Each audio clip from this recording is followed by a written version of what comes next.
네, 우리 주변에서 일어난 사건, 사고의 뒷이야기 자세히 풀어보는 사건 팀장 시간입니다.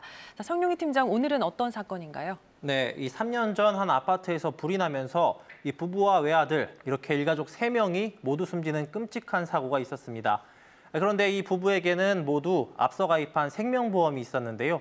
오늘은 이 생명보험으로 나온 사망보험금을 두고 이 남겨진 가족들 사이에서 벌어진 황당한 횡령 사건과 이에 대한 법원의 판단을 이야기해보려고 합니다. 예, 화재로 일가족이 모두 숨진 것만 해도 참 안타까운 일인데 어쩌다가 이 사망보험금을 두고 횡령 사건까지 벌어진 건가요? 네, 2018년 11월이었습니다.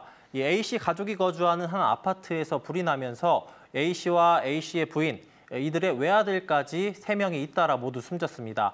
A씨 부부는 이 각각 생명보험에 가입해 있어서 이 사고로 A씨 앞으로 5억 3천여만 원, 또 A씨 부인 앞으로 3천여만 원의 이 사망보험금이 책정이 됐습니다. 네. 원래 부부 중 한 명이 숨지면 이 상속 순위에 따라서 이 배우자와 직계 비속인 자녀가 이 보험금을 받게 돼 있었는데요. 이 화재로 부인이 먼저 숨지고 그 뒤에 남편이 이렇게 숨지면서 이들 부부의 사망보험금은 외아들에게 상속권이 모두 넘어갔고요. 하지만 마지막으로 이 외아들마저 끝내 숨지면서 이 상속 순위에 따라 직계 존속인 이 조부모와 외조부모, 즉 숨진 A씨의 부모와 A씨 부인의 부모인 이 사돈부부 4명이 이 공동 상속인으로 결정이 됐습니다. 네. 그런데 이 보험 설계사로 일하면서 보험금 지급 절차를 잘 알고 있었던 A씨의 어머니인 50대 B씨, 함께 보험금을 나눠 가져야 할 사돈 부부를 속이고 보험금을 가로채기로 결심했습니다. 예, 다른 것도 아니고 자식의 목숨값이라고 할 수 있는 사망보험금을 가지고 범행을 결심했다는 게 좀 이해가 되지 않는데요. 어떻게 속인 겁니까?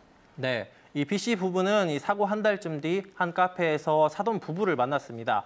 자식들의 채무 문제를 비롯한 재산 처리 방법을 논의하기 위해서였는데요.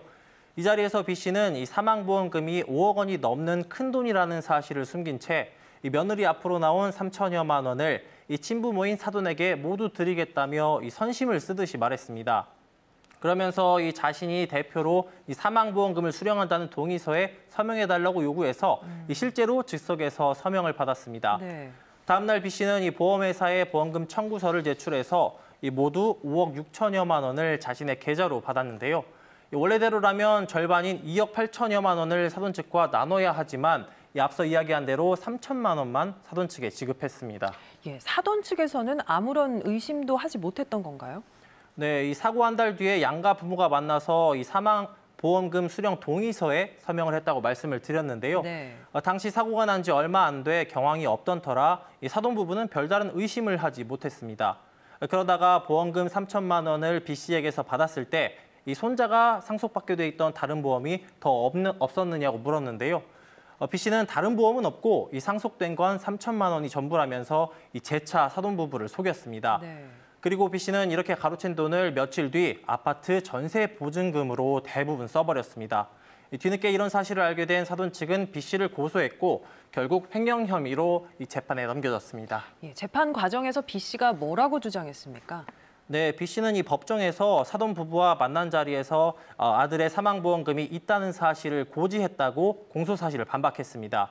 또 당시에 보험사 지점장과 전화통화로 관련 이야기를 나누며 이 사망보험금 지급 동의서에 이 서명을 받았기 때문에 이 사돈 측도 이런 사실을 알고 동의한 것이라면서 무죄를 주장했습니다. 그러나 1심 재판부 이 B씨의 주장을 받아들이지 않았습니다. 먼저 B씨가 이 스피커폰으로 통화를 한 것이 아니었기 때문에 이 사돈 측이 통화 내용을 듣고 추가 사망보험금의 존재를 알기 어려웠다고 판단했습니다. 예. 여기에 이 보험금 지급 동의서에 이 피보험자란, 즉 보험 가입한 사람 이름을 적는 칸이 비어 있었는데 이 역시 B씨가 제대로 사망보험금에 대해 고지하지 않은 것이라고 봤습니다. 네.